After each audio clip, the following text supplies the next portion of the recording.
you guys in here? Yeah, let's go. I think you told the players that you made a mistake with the beat Dallas shirt last year, but now that you actually beat Dallas for the first time, does it feel any different? No. It's, again, our greatest motivation, right? Our greatest motivation is each other, right? And so that's why you guys asked me about bulletin board material, all those things. Like we got each other's back, and I said it last week. Like teams are either coming together or they're not. I mean, that's really the way it is. And this team's coming together, and they fight each week, and the motivation of not letting your teammate down, coach to player, player to coach, player to player, coach to coach, is like, that's love, right? That's just the love that you have for your teammates. And like, there's no greater motivation, right? There's no greater motivation than that. And so, man, this is a close team, and we're going to keep working on getting closer. We're going to keep working on getting better. If you were yelling at beating Dallas, though, I mean, come on, let's be honest. You're going to be honest, right?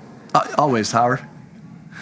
Isn't it a little more beating Dallas? Hey, this is a great. There's no doubt that this is one of the best rivalries. Like this feels like Auburn, Alabama. This feels like Michigan, Ohio State. That's what this feels like. And so of course, like you want to win the games against the teams in this division because this is what's so cool about this division. Like these are the hated rivalries, right? They're hated rivalries that that guys are still playing into, right? Sometimes I hear Michael Irvin talking about the rivalry that he has with Philadelphia. I think that's so cool.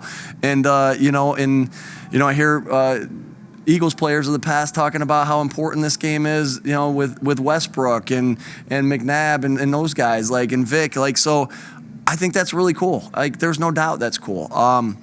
Now, they all count the same, right? All of them count for one win, right? That didn't count for two wins. That was still one win. And so, our next biggest game is the next one, but it's sweet. Yeah, it's sweet because this is a cool division to be in. Their team played dry in the fourth quarter. What was the significance of that, and why so run heavy in that situation? Well, you come out and you're in a lull. This happens in training camp. You'll hear me say this in training camp sometimes. It's like we're in a lull.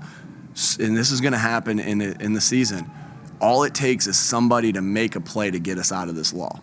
And I've had these conversations with these guys in training camp before. Well, right, you lean on your best guys in that situation. And AJ made a big play on a short route, and he broke the tackle and went for a big play that set us up for the score. And then. But what was really sweet about it is we got to lean on five guys, right? We got to lean on the offensive line in that scenario. It's kind of what happened last week, right? When in Arizona, right? That long drive, we leaned on that offensive line. It's nice that we're able to make some plays in the passing game and in the run game and be balanced. But that right there, we leaned on the guys that we knew could make a play, and they just consistently made a play, up front. And Miles did a great job running it. Kenny did a great job running it in that one. I think Boston had a good run in that drive as well. And so you lean on what your strength is in that scenario to get you out of rut. Like I've been taught that from the very beginning. Like you're in a rut, get it to your playmakers. And our playmakers in that scenario was our offensive line. Yeah, you were yelling in the hallways you walked in. How about those Eagles? What do you think the national audience thinks about the team tonight? What's cool about playing Sunday night, what I learned also about playing Monday night or just playing in Philadelphia in general, that there's a lot of national buzz about the Eagles, and that's pretty sweet, right? You dream about, when you're in high school, you dream about playing in front of the stadium as crowded as it could possibly be, so everyone can see you on display. And same thing in college. And then what's so cool about Philadelphia is it's such a great sports town that it matters here, and it matters nationally here. And it's great just to see, be able to put that on display. Our guys made big plays, and.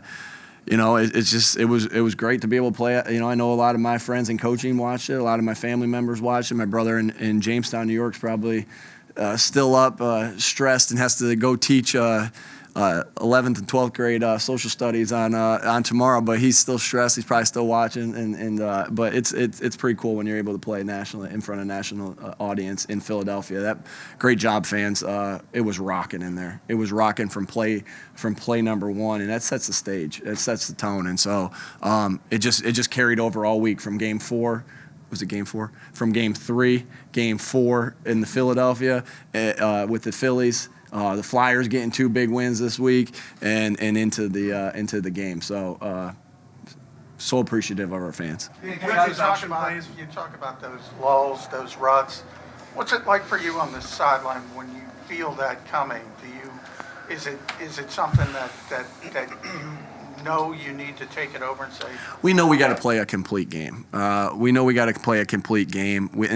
what's exciting about being 6-0 and not have played a complete game yet, in my opinion, and the players will tell you the same, is that there's only room to get better, right? And that's our goal. And so, if I felt it coming.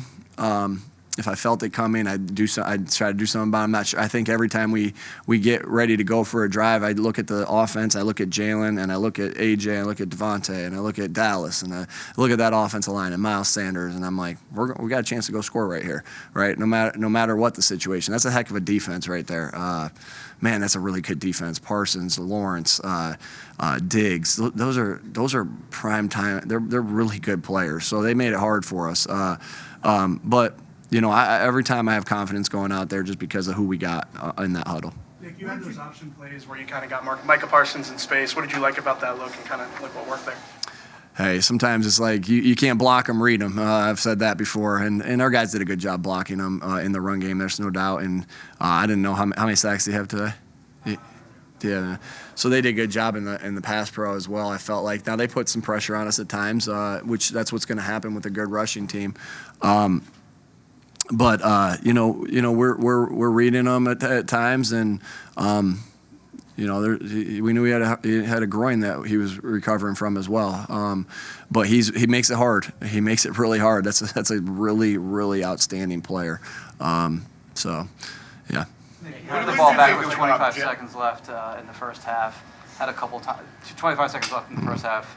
Yeah, Lane came out. I don't regret that decision. Lane came out. We ran at the first down, see what happened, and didn't get anything from that, and decided to go in the locker room from there. On that last 13-play drive, what did you think of your quarterback's performance in that situation? He made some extra jukes on that run football. What did you think of his overall leadership and how he drove the team down? Big time leadership. This guy's not fazed by things, right? He's got a great demeanor that you see in great quarterbacks that there's so many big games in the NFL. It's a huge game, right? Sunday Night Football, division rival, both at the top of the division. And he's unfazed by things, right? And so that's what I love about him is that he just goes and he plays the next play. And he made a big play on 3rd and 4, I think, when we didn't have anybody open, and made a play with his legs. He controlled the offense. He used the clock. Like, he was in complete – I've said this before. He was in complete control, right, and communicating with what our message was to the offensive line or the running backs in that scenario. And it was quarterback 101 right there by Jalen. When Lane left out, did you feel like you guys had to significantly change your protections or to compensate for that? Of course, we're going to, it's our job as coaches to make sure that, we're accounted for in there. Again, we're playing one of the best pass rushers in the NFL, if not the best pass rusher in the NFL. Next to our guys, right? I take Sweat and I'll take Hassan and I'll take BG over anybody. But, of course we're alert for it, but Jack Driscoll gave us some really good minutes, and we were confident in that, and so we talked about it a little bit, but we had a lot of confidence right there that we were going to be able to hold up because Jack has done that in the past. Last one, guys. Things got pretty heated. A minute to go, the NBC zoomed in on you, and seemed like when they called timeout, you weren't happy with it. Oh no, not about the timeout. I was just mad about. I'm always going to stick up for our guys. Like I get animated. He should have called timeout right there, right, to keep the game going. I had I was mad about the extracurricular activity, and hey, I'm always going to stick up for our guys. You saw me, right? You may have saw me in the Jets game this preseason, and they hit Jalen late out of bounds, and I reacted very similar. And so I'm sure we weren't angels in that confrontation right there, right? I'm sure that we had something to do with that a little bit as well. And there was a little scuffle right there, and I'm just going to stick up for our guys. That's just who I am. I love these guys. This is my family, right? I got a great family at home. I got great parents. I got a great wife. I got great kids. I got great brothers. But this is my other family, right? And so just like when my brother's team was 0-2 to start off, and somebody was making fun of my brother when I was in 6th grade, and when he was a senior, and I stuck up for him in that scenario, I'm gonna stick up for my guys in this scenario. And I know I got their back. I know they got my back, and that's what a team is. I love being a part of a team, right? It's so special, right? I'm 41 years old, and I'm still part of a team. I mean, that's unbelievable, and that's a great feeling. All right. That was my question. Okay. All right, we got to roll.